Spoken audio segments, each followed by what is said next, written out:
Evo, ovo je Srpjev kolač sa makom i keksom od Ozgo čokolada. Ako te zanima kako sam ovaj kolač napravio, ostani do kraja ovog videa i uživaj u videu.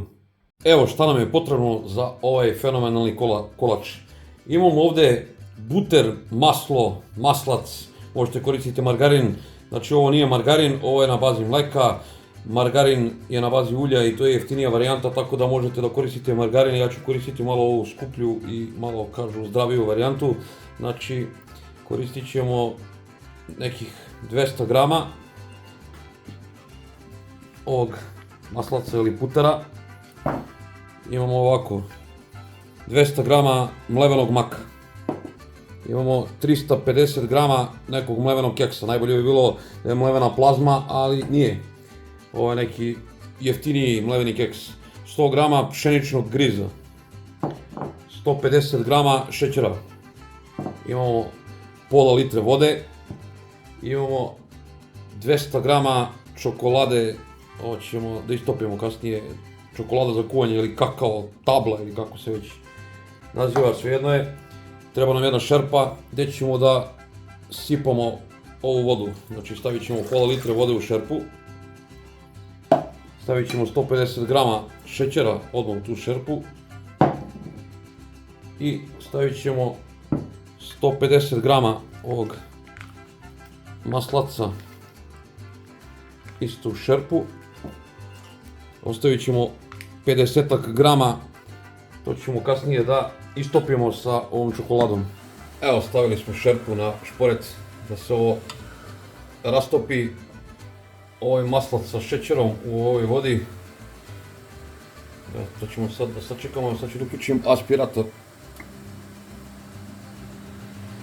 Da se to sve sjedini, ovako da se istopi, onda ćemo dodati ovaj pšenični griz. Evo, bukvalno posle 2-3 minuta ovo se sve otopilo, sjedinilo. Sada ćemo tu dodati ovaj pšenični griz. I sve ćemo lepo promešati.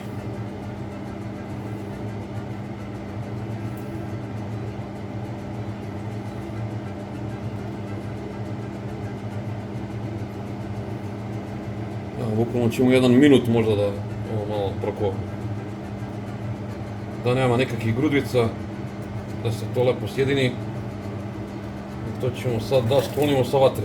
Evo, to je to. Sada ćemo da dodamo ovo što nam je preostalo. Ove glavne sastojke. Znači evo, 350 grama mlevenog keksa, 200 grama maka. Dodajemo u ovo i to ćemo sve da sjedinimo sad. Evo ovako. Znači bez kuvanja, ovo ne kuvamo. Znači da ugasim ovaj aspirator da mi ne bruji. Evo, pošto je ova smesa previše gusta, moramo dodati još vode. Evo, dodat ćemo još 100 ml vode. Ne smije da bude tečno, a ne smije da bude ni gusto previše. Znači mora lepo sve da se sjedini da bi se to posle izlilo u kalup. Evo, pogledajte. Sad je ok. Znači mora da bude malo više vode i zato se ne držite nikad u originalu kad neko kaže potrebno je 500 ml, 600 ml, znači sve zavisnosti od vaših sastojaka koristite, od ovog griza, od keksa. Znači neka može da bude više, neka može da bude manje, ali evo pogledajte. Evo, morao sam da uzmem jednu kašiku, pošto je teško mešati. Evo pogledajte, kad se dobije ovako neka smesa. Evo, kao neko testo. To ćemo sad da izlijemo u kalup. Stavit ćemo pek papir, ovaj papir za pečenje, znači to nam je kalup. I sada ćemo ovu smesu da prebacimo u taj kalup.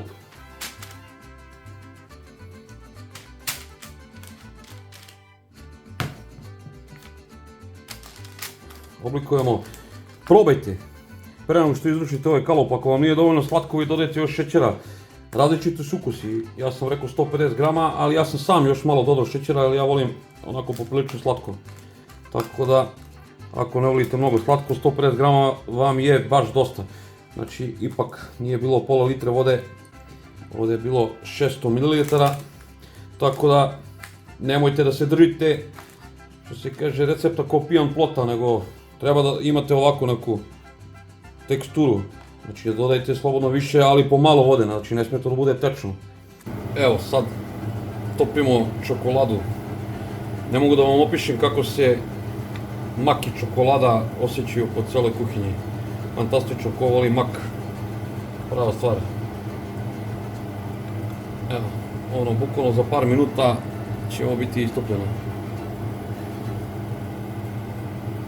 Dole voda, džezva malo veća i topimo na pari. Ovo je neka staklena posuda, možete koristiti i neki keramičku ili metalnu. Evo, pogledajte kako je to prosto. Evo, pošto smo čokoladu lepo istopili, evo pogledajte. Sve zavisnosti od kvaliteta vaših sastojaka koje koristite, tako će vam uspjeti i ovaj kolač.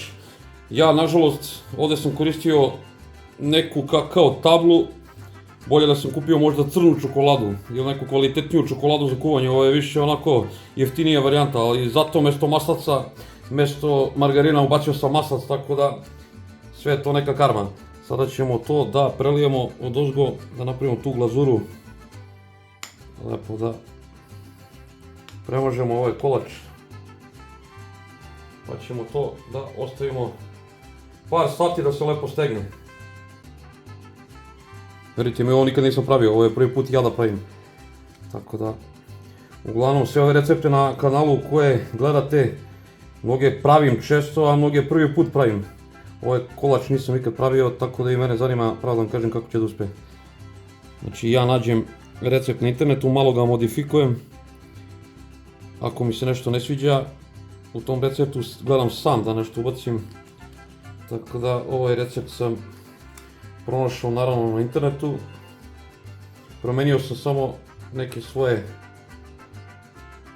količinu namirnica.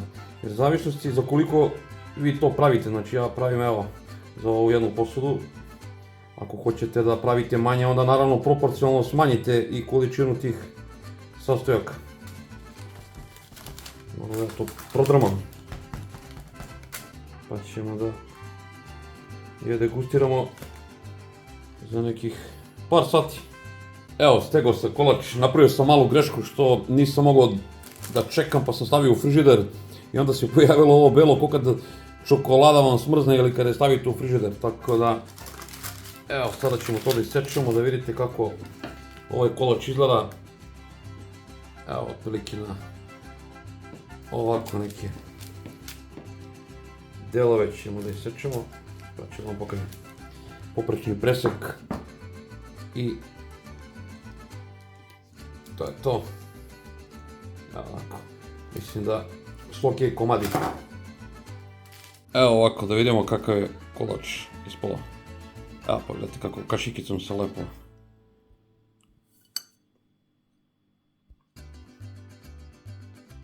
Evo pogledajte. Sada ću da ga probam, nema laži, nema prevare.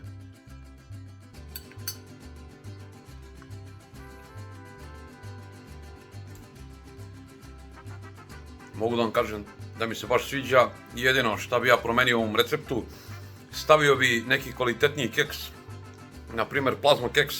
Ja sam stavio neki najjeftiniji mogući koji mi je ostao od one bundevare koju sam pravio i nisam znao šta da radim s njim, pa rekao ajde ga iskoristim.